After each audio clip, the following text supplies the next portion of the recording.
Olá, boa noite. Motorista morre após tombar cadeiras na BR-365 e mais. Mamorebense se classifica para a segunda fase da Copa Amapá. Bombeiros são acionados para retirar galho que caiu na Avenida Getúlio Vargas. Mulheres no campo, participação feminina em empreendimentos rurais cresce 46%. Ataque de abelhas, como prevenir ocorrências graves. A HNSF realiza congresso H-Cordes de Medicina Cardiovascular. E você vai ver também os destaques da semana.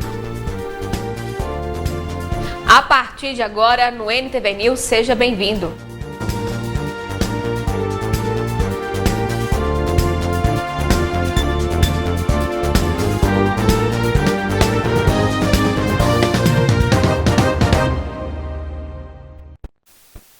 Eu começo essa edição mostrando que um grave acidente foi registrado na madrugada de hoje na BR-365, na região conhecida como Moreiras, próximo à Curva dos Moreiras.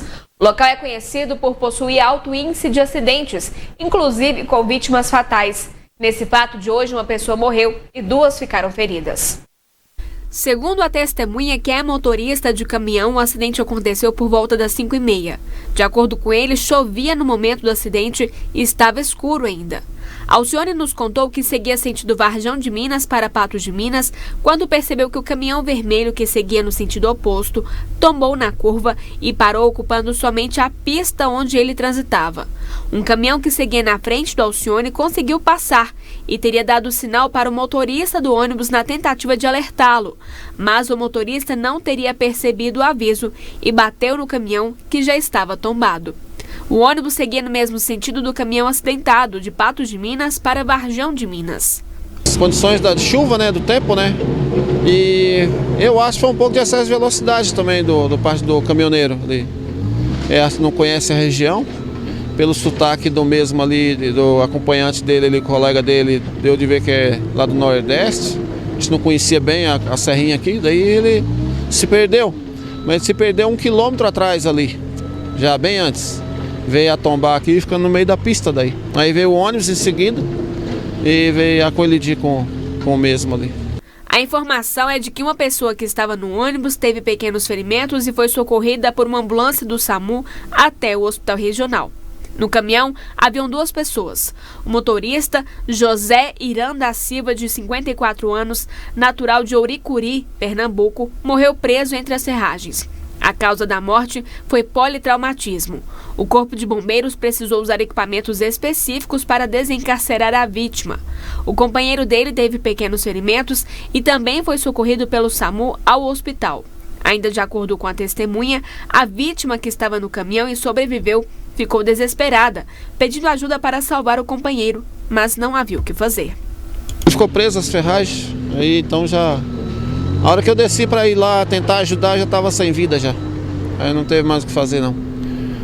Ficou preso as ferragens. Em relação ao colega dele que também estava no caminhão, de que forma que ele foi socorrido? Na verdade ele estava bem, ele veio ter o meu caminhão pedindo para ajudar o colega dele, estava morrendo ali.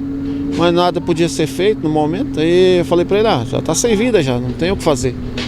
E aí em seguida veio o pessoal do socorro aí e levou ele para o hospital. Ferimentos leves aí. Em relação ao pessoal do ônibus, o pessoal chegou a ficar ferido? Quantas pessoas mais ou menos tinham no veículo? Aí eu só vi o motorista e mais 2 pessoas dentro do ônibus, assim, tá? Tava à noite e o motorista só cortou o dedo midinho só. Não teve ferimento, assim, grave. O caminhão estava carregado com placa de amianto e filmes trash. A carga ficou espalhada na pista. Um trator e um guincho trabalharam durante horas para a desobstrução da via. Houve registro de congestionamentos de cerca de 8 quilômetros nos 2 sentidos da rodovia. A Polícia Rodoviária Federal registrou a ocorrência e também orientou o trânsito. A pista só foi liberada por volta das 11 horas. O trânsito ficou interditado nos 2 sentidos e foram vieram os grupos de socorro e em seguida os grupos para retirada. Depois da perícia e do socorro veio guincho, veio todo aparato para retirar tanto o ônibus envolvido quanto o caminhão. A gente vai orientar com a viatura no sentido de o pessoal reduz a velocidade, a gente vai manter a presença da viatura para que os condutores possam seguir em forma de fila e não ultrapassando. A perícia técnica da Polícia Civil esteve no local para analisar as causas do acidente. A suspeita é de que o caminhoneiro estava em alta velocidade e não conhecia a região. Nessa mesma região, um ônibus que transportava 40 passageiros tombou na madrugada do dia 20 de dezembro do ano passado e várias pessoas ficaram feridas e um homem de 36 anos morreu. O motociclista Geraldo Saturnino, que mora em Patos de Minas e possui uma propriedade rural em Cabeceira do Areado, foi uma das pessoas que esperaram horas até a liberação de veículos. Segundo ele, o local é muito perigoso. Muito perigoso aqui, já é a segunda vez que eu fico parado aqui por conta de acidente nessa curva aqui, sabe? Uma curva muito perigosa e sempre tem acidente aqui. Dentro de um ano e pouco que eu passo aqui, teve uns 5 acidentes aqui. Vai aqui, essa curva também ela é perigosa e também a imprudência também, né? A pessoa deve vez um pouco de excesso de velocidade e depois, ao que chega na curva, não dá prazo de fazer mais nada, né? Tem uns trechos dela que está muito emburacado, sabe? Muito mato na beira da pista e isso ajuda muito para provocar acidente, né? Ajuda muito. Com anos de experiência como motorista, Alcione já se deparou com outros acidentes e alerta as autoridades sobre as condições da rodovia. A situação não é condição de chuva, isso é normal ter, mas as péssimas condições das rodovias. Isso, ontem à tarde teve um acidente ali no Francisco Sá também com óbito. O motorista perdeu a vida por causa das más condições da rodovia. Isso é que acaba com tudo, sabe? As placas eu tenho visto que o mato tomou conta. Tá faltando roçagem no caso. Não tem placas sinalizando, entende? E o governador de Minas Gerais, Romeu Zema, esteve ontem em Uberlândia, onde participou da posse da nova diretoria da Associação Comercial e Industrial de Uberlândia. No local da cerimônia, o governador falou sobre os projetos do governo estadual para a região. Entre os temas tratados estão a duplicação da MGC 452 e da BR-365, alvos de reclamações dos motoristas.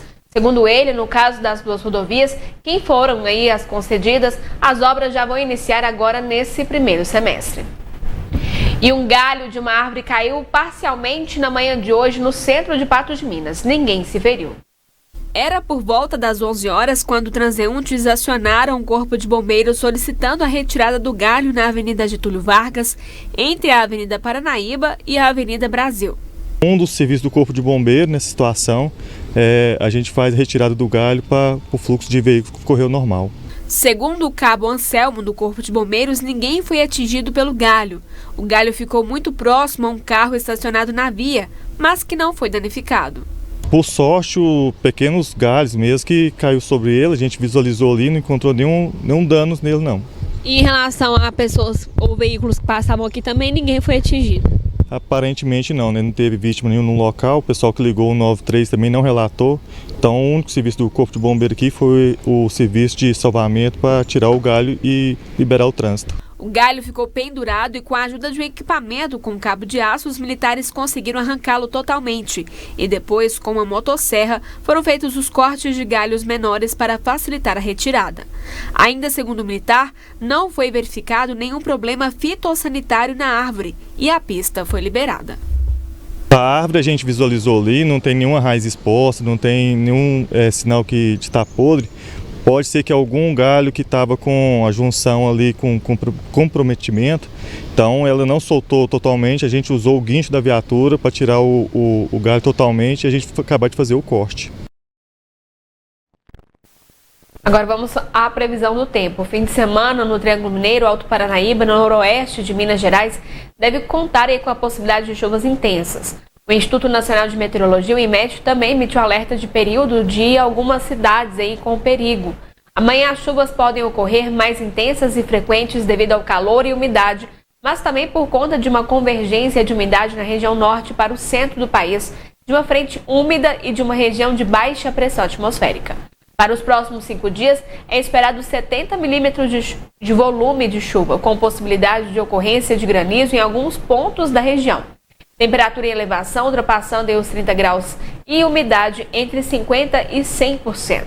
O IMET divulgou alerta de perigo potencial de chuvas intensas entre sábado, com possibilidade de grande volume de chuva em menos de 24 horas, com 50 milímetros, com ventos de até 60 km por hora em Uberlândia, Uberaba, Patos de Minas, Araguari, Patrocínio, Ituiutaba e algumas outras cidades da região.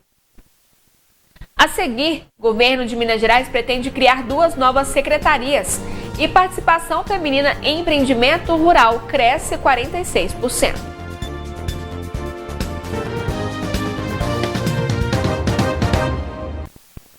Um homem entrou em um mercado hoje pela manhã em Tiros e furtou 2 litros de uísque e um liquidificador. Após o furto, o homem que estava vendendo os produtos foi preso. O comprador de um dos litros de uísque também foi localizado. O receptador foi conduzido em flagrante. E agricultores familiares do estado em situação de necessidade poderão se valer de um auxílio financeiro com recursos de um fundo especial voltado para o agro. O anúncio do recurso foi antecipado pelo secretário de Estado de Agricultura.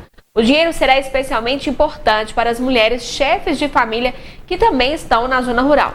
Em uma década, a liderança feminina no agronegócio mineiro cresceu quase 50%.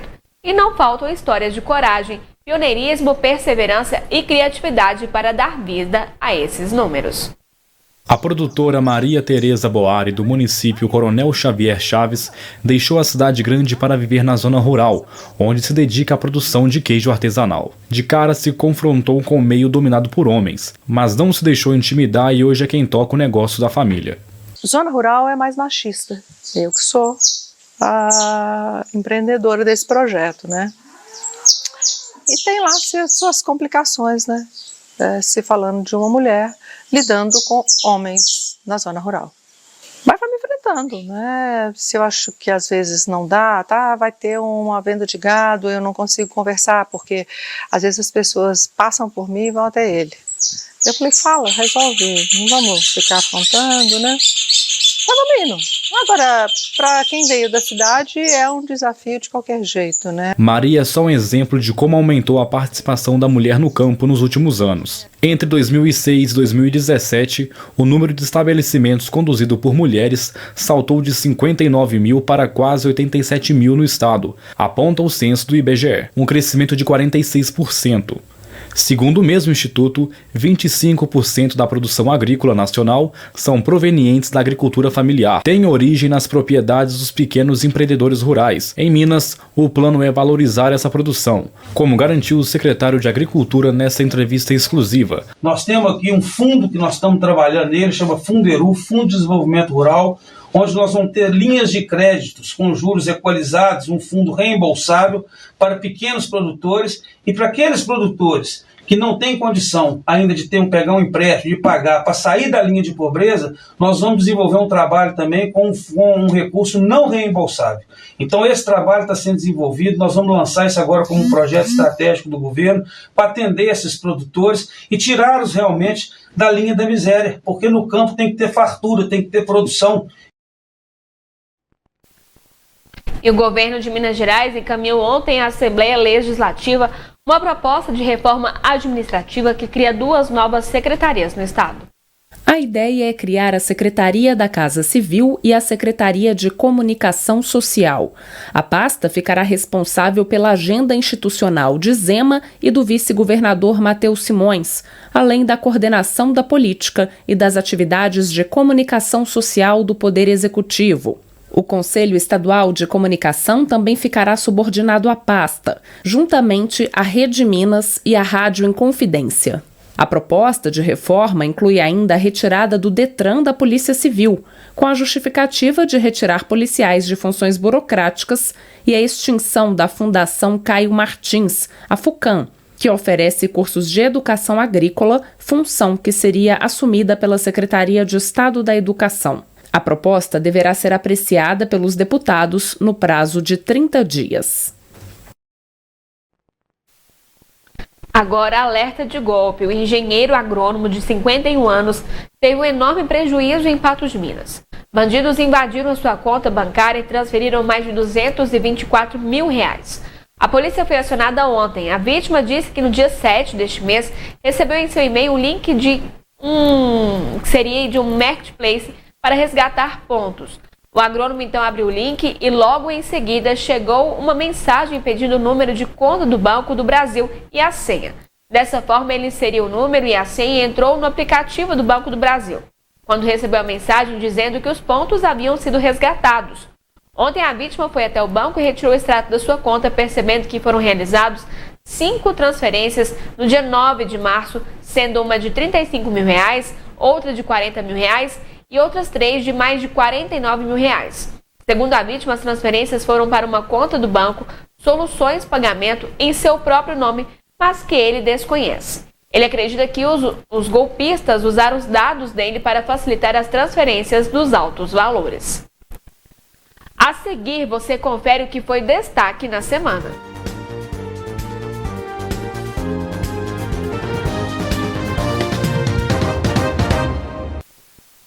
A vacinação foi a ferramenta de prevenção que teve maior impacto no controle da pandemia de Covid-19, que completa hoje 3 anos. Apesar disso, grande parte das crianças brasileiras ainda não teve acesso a essa proteção e elas são consideradas por especialistas como vulneráveis a casos graves e mortes pela doença. Segundo o Ministério da Saúde, entre os bebês e crianças de 6 meses a 4 anos de idade, a cobertura vacinal contra a Covid-19 é de 25% na primeira dose e de 2,5% na segunda. De acordo com especialistas, é falsa a ideia de que crianças não são do grupo de risco para a Covid. Além disso, atualmente, as crianças estão entre os mais vulneráveis. Vamos agora aos destaques da semana. Na segunda-feira, 2 homens que estavam em um carro morreram após o veículo deles ser atingido por um caminhão-tanque na BR-365, próximo à entrada da Serrinha. Um caminhão de suínos teria tido uma falha mecânica, o que ocasionou as batidas. As vítimas foram identificadas como Keison Reis do Monte, 43 anos, natural de Patos de Minas, e Sérgio Paulo Silveira Aquino, de 24 anos, natural de Lagamar. Na área da saúde, o vereador Vitor Porto fez duras críticas a problemas registrados na UPA de Patos de Minas, que foram minimizadas pelo prefeito Luiz Eduardo Falcão durante uma reunião com a imprensa. O vereador fez um relatório sobre a visita na UPA, que foi encaminhado à secretária municipal de saúde, Ana Carolina.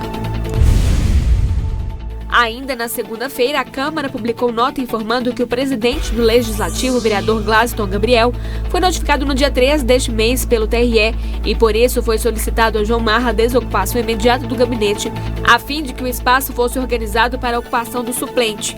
Ivan Rosa foi empossado na quarta-feira. O advogado de João Marra entrou com recurso junto ao TSE. Na Semana da Mulher, nós mostramos que a lei que dispensa o aval do cônjuge para a realização da laqueadura para mulheres e vasectomia para homens entrou em vigor em março. A nova regra também diminui de 25 para 21 anos a idade mínima para a realização de laqueadura ou vasectomia no Brasil. Durante solenidade na Câmara Municipal de Patos de Minas, a diretora de jornalismo da MTV, Ludmila Bahia, juntamente com outras 14 mulheres, foi agraciada com a medalha de mérito Coraci Afonso de Castro Alves, em comemoração ao Dia Internacional da Mulher. Durante participação no programa Mais Saúde, o encarregado de informação e estatística da epidemiologia de Patos de Minas, Erivaldo Rodrigues, afirmou que Patos de Minas tem uma morte suspeita por dengue. O registro aconteceu em fevereiro deste ano. As chuvas dessa semana castigaram ainda mais as estradas vicinais da região. Houve registro de atoleiro na estrada que dá acesso à região de Contendas e Lanhosos. E na região de Paraíso, um caminhão da prefeitura tombou após cair em uma vala. Já na comunidade de Barreiro, moradores reclamaram que o ônibus escolar tem enfrentado dificuldades e já não faz algumas rotas onde deveria buscar algumas crianças. Ainda sobre a estrada rural, foi anunciado o início das obras para asfaltamento da estrada que liga Patos de Minas ao distrito de Alagoas. Porém, muitos telespectadores afirmaram que após o anúncio não viram máquinas trabalhando no local. De acordo com a prefeitura, o asfaltamento do primeiro trecho da estrada de Alagoas, que corresponde a 3,6 km, está em fase de limpeza e remoção da vegetação. A equipe esteve no local na quinta-feira e realizou parte do serviço, que precisou ser interrompido devido à chuva. Na quinta-feira, a NTV acompanhou o apelo de uma família de Lagoa Formosa que luta pela vida de um bebê de 9 meses. Benjamin está internado no hospital regional e, entre outros problemas de saúde, apresenta um quadro grave de pneumonia. De acordo com o próprio laudo do hospital, ele precisa de tratamento específico em CTI pediátrica, que não tem no hospital regional. O pedido de transferência para um hospital de referência já foi negado 4 vezes. De acordo com o SUSFácil, eles estão tentando de tudo para a transferência, porém não encontram vaga, nem em hospital particular. Após anúncio de que a UPA funcionaria nesta sexta-feira com escala reduzida de enfermeiros devido a uma paralisação nacional em prol do piso salarial, a Prefeitura anunciou que a Justiça acatou o seu pedido e mandou suspender de forma imediata a paralisação dos servidores de enfermagem no âmbito das categorias envolvidas na esfera do Sindicato dos Trabalhadores do Serviço Público Municipal, com retorno de forma imediata de todos os servidores aos postos de trabalho, sob pena de multa fixada somente ao sindicato requerido, que arbitra o valor de 50 mil por dia de descumprimento até o limite de 500 mil reais. A decisão é do juiz de direito Marcos Caminhas Faciani, da 2ª Vara Civil da Comarca de Patos de Minas. Ainda na área da saúde, o controlador-geral do Estado de Minas Gerais, Rodrigo Fontinelli de Araújo Miranda, concluiu o julgamento de um processo administrativo aberto em 2016 que investigava irregularidades no cumprimento da carga de trabalho de profissionais contratados e efetivos do Hospital Regional aqui em Patos de Minas. O órgão decidiu pela demissão de quase 30 servidores, sendo mais de 25 médicos. A decisão foi publicada no Diário Oficial do Estado de Minas Gerais na edição de sexta-feira. No mesmo dia, uma decisão judicial suspendeu as demissões dos médicos e outros servidores do Hospital Regional. Os servidores ainda poderão entrar com recursos junto à própria Procuradoria-Geral do Estado, mas 10 deles decidiram ir direto à Justiça. Eles argumentaram que a decisão do Estado não observou todas as vias de recurso administrativo antes de publicar as demissões no Diário Oficial. O principal argumento da defesa, no entanto, foi o prejuízo que a medida do Estado poderia causar à população, uma vez que o Hospital Regional é referência para mais de 30 municípios da região. Segundo a ação judicial, a maioria dos profissionais demitidos é formada por médicos, que já estavam escalados para plantões, cirurgias e outros atendimentos. Diante disso, o juiz da Comarca de Patos de Minas, Marcos Caminhas Faciani, concedeu liminar, suspendendo as demissões. E durante sessão ordinária, os vereadores de Patos de Minas aprovaram o reajuste inflacionário dos próprios salários. Com esse aumento, o salário dos parlamentares passará de R$ 12.659,87 para R$ 13.410,60. Com isso, os vereadores aumentaram seus salários em mais de 30% de 2022 até o momento.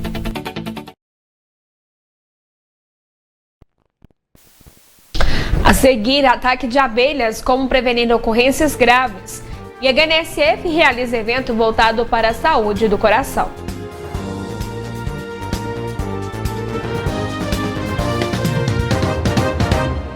Pesquisadores da Universidade Federal de Minas Gerais criaram carne de frango em laboratório. O projeto pretende produzir carne sem sofrimento animal. O estudo da universidade tem parceria com o Centro Federal de Educação Tecnológica e é financiado por ONG que busca proteínas alternativas. O Hospital Nossa Senhora de Fátima realizou neste fim de semana o 8º evento do H-Cordes, voltado para a medicina do coração. O evento contou com a participação de médicos renomados e alunos de medicina. Foram realizadas palestras e debates sobre a medicina no coração. Um dos principais temas abordados foi sobre o pós-pandemia. O HNSF saindo à frente aí com estudos científicos, né? Nós já temos aí o hospital há 64 anos na cidade de Patos de Minas, atendendo aí a população não só de Patos de Minas, mas de toda a região aí, desses 35 municípios, atendendo a nossa clientela aí com um hospital de alta complexidade, com alta tecnologia, com funcionários e médicos, corpo clínico de alta qualidade e agora investindo muito em estudos científicos, né? Nós já estamos no 8º ano, no 8º H-Cordes, o nosso médico que está aí à frente desse evento é o Dr. Glauco, juntamente com médicos renomados aí de fora, São Paulo, Belo Horizonte, Ribeirão Preto, trazendo para Patos de Minas e para o corpo clínico aqui da região conhecimentos importantes que vão ser abordados e tratados com os pacientes aqui da região. O HNSF é pioneiro nesse modelo de evento com palestras de cunho científico. Em nome do HNSF, com esse pioneirismo desses eventos de cunho científico, que vem agraciar os acadêmicos, aos colegas médicos, não só os cardiologistas, aos clínicos e todos interessados no conhecimento. Essa é uma das missões da HNSF. Temos aqui hoje especialistas renomados, não só a nível de estado, a nível nacional, inclusive com a nível internacional. Temos a doutora Maria Consolação, que é uma renomada a nível internacional no tratamento da insuficiência cardíaca. Pessoa de vários trabalhos publicados, livros. Então, é com esse objetivo, na busca do conhecimento, na busca da tecnologia, na busca da qualidade, na busca da segurança, que a HNSF não só apoia, como patrocina e alavanca. Já estamos no 8º encontro, anualmente é feito mais ou menos nessa época, com apoio integral na busca da tecnologia e do conhecimento, para assim a gente poder dar não só um diagnóstico, como um tratamento mais seguro e de alta qualidade aos níveis nacionais que a nossa população de Patos região merece. É a nossa missão. Os médicos do HNSF se sentem realizados por poderem aprender e, além disso, dar oportunidade aos estudantes de medicina de também aprimorarem seus conhecimentos. Para nós é um orgulho muito grande, estamos realizando o 8º evento do HCortes e não só por termos aqui o pessoal nesse momento e discutirmos assuntos tão importantes, mas também saber que nós conseguimos durante esses 8 anos, mesmo com a pandemia, conseguirmos ainda manter em pé essa vontade de estarmos ligados à ciência, trazermos conhecimento não só para nós, mas também com a Faculdade de Medicina aqui, dar acesso também aos jovens futuros médicos para isso. É importantíssimo, como aqui agora nós estamos acabando de ver uma palestra ali sobre a Covid com os problemas cardiológicos, o que nós devemos fazer, o que nós sabemos, o que ainda está por se descobrir. A ciência a medicina é uma ciência das verdades transitórias. Então, se nós não nos mantermos atualizados, e ainda mais hoje com a rapidez das telecomunicações, da internet, dentro de muito pouco tempo nós estamos completamente fora do mercado, desatualizados. O hospital conta com diversos especialistas no quesito cardiologia. Nós temos lá na HNSF, na área da cardiologia, que é o evento do HCortes, temos o serviço completo de prestação de serviço nessa área. Temos os nossos cardiologistas, temos o serviço de hemodinâmica, serviço de ressonância magnética do coração, serviço de cirurgia cardíaca, onde é feito cirurgias de ponte safena, onde é feito também na parte da hemodinâmica, angioplastias, tratamento de cardiopatias congênitas. Então, em geral, temos um atendimento, um serviço completo na área da cardiologia. Agora mesmo, acabamos de adquirir uma ressonância magnética, com ressonância magnética do coração de última geração, que está sendo instalado na HNSF. Então, esse pioneirismo, essa questão da HNSF realmente ser focado na atenção à saúde, sempre no pioneirismo nesse tipo de tratamento. Volta e meia, a imprensa divulga relatos de ataques de abelhas em áreas urbanas. E em muitos casos, vítimas sofrem consequências graves com esses ataques. Em BH, uma mulher está internada em estado grave depois de receber centenas de ferroadas de um enxame. Mas o que acontece? Como se prevenir das sequelas? Veja agora na reportagem. O caso ocorreu numa das ruas mais arborizadas do bairro Serra, na região sul da capital. Uma mulher de aproximadamente 60 anos, que caminhava pelo local, caiu no chão após ter sido atacada por um enxame de abelhas. Depois de ser socorrida, ela foi encaminhada pelos bombeiros para o Hospital João 23 em estado grave. A rua foi isolada e moradores foram orientados a ficar em casa até que a situação se normalizasse. Nesta época do ano, as abelhas são frequentes, tanto no campo quanto nas áreas urbanas, explica esta bióloga. É na primavera e verão que os insetos mais proliferam e saem em busca de alimento. E para as abelhas não são diferentes. Então, na primavera, com a floração, ela sai mais em busca de alimento, então é comum a gente ver os enxames se deslocando. E acontece também nesse período de verão muitas chuvas e em alguns momentos algumas queimadas. Isso faz com que as colmeias elas sejam afetadas e essas abelhas acabam se deslocando, acabam migrando para outro local. Só para se ter uma ideia, existem mais de 10 mil espécies de abelhas, mas na avaliação da especialista, elas só atacam quando se sentem ameaçadas. Não são agressivas ao ser humano, elas apenas se defendem. A abelha, ela se torna um pouco agressiva num ambiente muito barulhento, ela é muito sensível ao barulho e ao cheiro. Então, se a gente coloca um pouquinho de algum odor, algum perfume, algum inseticida principalmente, elas vão ficar irritadas.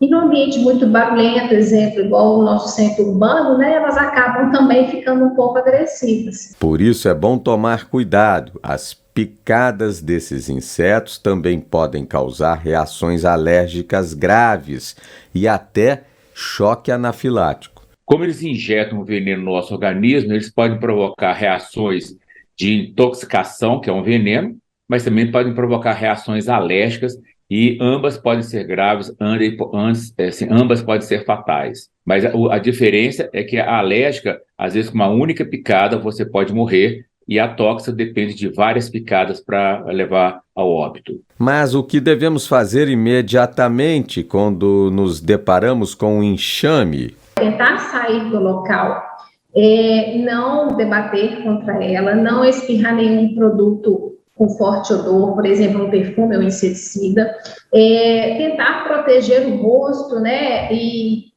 deslocar. E, se der, chamar um corpo de bombeiro, chamar um órgão oficial para poder apoiar ali se for algo grandioso, ou seja, um enxame maior. Quando você já sabe que você tem uma alergia à picada de abelha, é um outro procedimento, é um outro caminho. Mas, de uma forma geral, quando você toma várias picadas ao mesmo tempo, o ideal é você sempre ir para um pronto atendimento médico. Sempre, sempre. Nunca passar na farmácia, tomar um antialérgico, tomar um medicamento e ir embora para casa. Porque é o excesso de veneno e isso pode levar à morte, sim. E os custos com medicamentos são os que mais pesam no orçamento dos hospitais. Na Santa Casa de Belo Horizonte, por exemplo, representam a segunda maior demanda financeira da instituição. O impacto que pode ser amenizado com doações feitas por empresas e voluntários. A Santa Casa aporta 7 milhões de reais para a compra de medicamentos e materiais fundamentais no tratamento dos pacientes. Esse valor representa 14% do orçamento mensal. O valor seria ainda maior sem a ajuda de voluntários que doam remédios. Se o medicamento é padronizado, ele passa a integrar o estoque. Assim fica disponível aos pacientes internados, mediante prescrição médica. Uma parte fica no Hospital Central. As empresas doadoras fazem contato, nos perguntam sobre essa necessidade, a gente confere sobre a padronização do material, do medicamento ou órteses e próteses na instituição e, sendo compatível com aquilo, né, com o material ou com o medicamento que a gente trabalha, a gente recebe essa doação. Ela é importante, faz parte do nosso estoque e é dispensada para o paciente conforme prescrição médica. Isso traz para a gente um determinado conforto em relação ao custo, né, desses insumos para o tratamento do paciente em geral. Parte das doações também é destinada ao ambulatório do Centro de Especialidades Médicas. O serviço atende pacientes que estão finalizando tratamentos ou trocando medicamentos. Com prescrição médica, eles podem procurar a farmácia para checar a disponibilidade dos remédios. São pacientes que fazem tratamento ambulatorial e as doações podem vir de vários fluxos diferentes, elas são recebidas pela farmácia e são dispensadas para esses pacientes conforme demanda também. Todo mundo que desejar fazer uma doação para a gente pode procurar o setor de captação de recursos na Santa Casa ou o Centro de Especialidades Médicas e ofertar materiais, medicamentos. Vai ser muito bem-vindo e vai ajudar muito a população de Minas Gerais. A seguir, futebol, o Cruzeiro perde para o América e Mamoré garante classificação para a segunda fase da Copa Amapá. Alunos da rede pública de ensino de Borda da Mata, no sul de Minas, participam essa semana de um projeto que ensina técnicos para a produção de filmes de animação. É a exposição Maleta Mágica, que já passou por 4 estados e atendeu mais de 2.500 crianças. A arte é a capacidade de manifestar um sentimento, seja pela dança, cor ou até mesmo pelo movimento. Os alunos de uma escola pública em Borda da Mata, no sul de Minas, estão podendo aprender, por meio do projeto Maleta Mágica, como funciona o universo dos filmes animados. A partir do momento que eles passam pela exposição Maleta Mágica, eles conseguem de fato olhar de uma outra forma para aqueles desenhos animados, para aquelas animações que eles veem no dia a dia, né, que fazem parte do cotidiano deles. Todos aqueles personagens eles vão ver de uma outra forma. E acho que isso amplia a visão dessas crianças para o audiovisual, né, que é algo que está presente na vida deles o tempo inteiro. Ao todo, mais de 400 alunos estão participando da edição do projeto. Nas oficinas, as crianças têm a oportunidade de criar suas próprias animações. A Maleta Mágica funciona como suporte para as animações e são produzidas com a ajuda de um smartphone e de um programa de edição de imagem.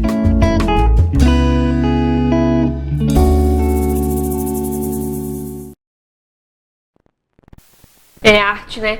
E falando de futebol agora, o Campeonato Mineiro Sub-15 e Sub-17 da 2ª Divisão 2023 contará com a participação de 18 clubes.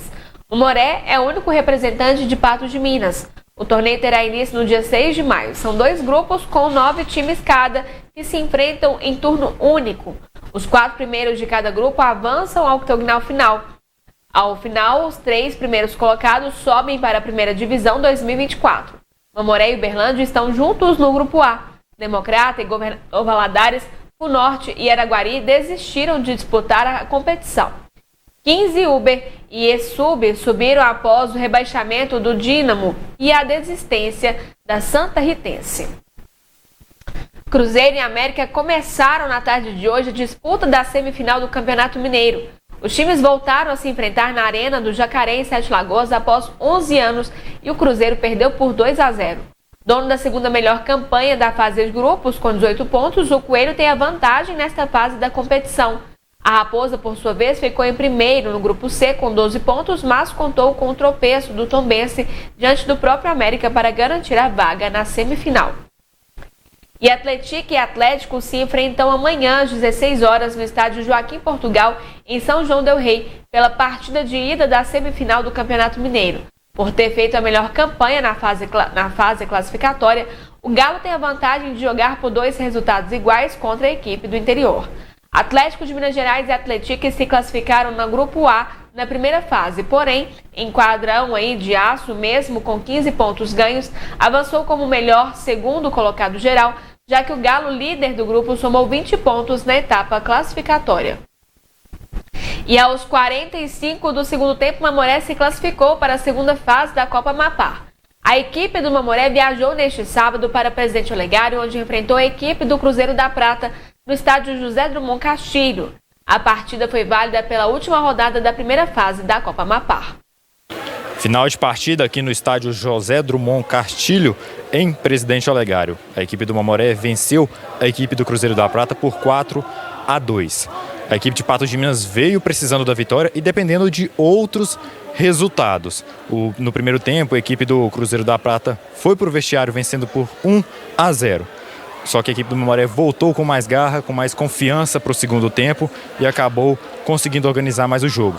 O jogo foi pegado, teve briga, teve confusão também na arquibancada e acabou que no final da partida ficou 4-2 para a equipe do Mamoré.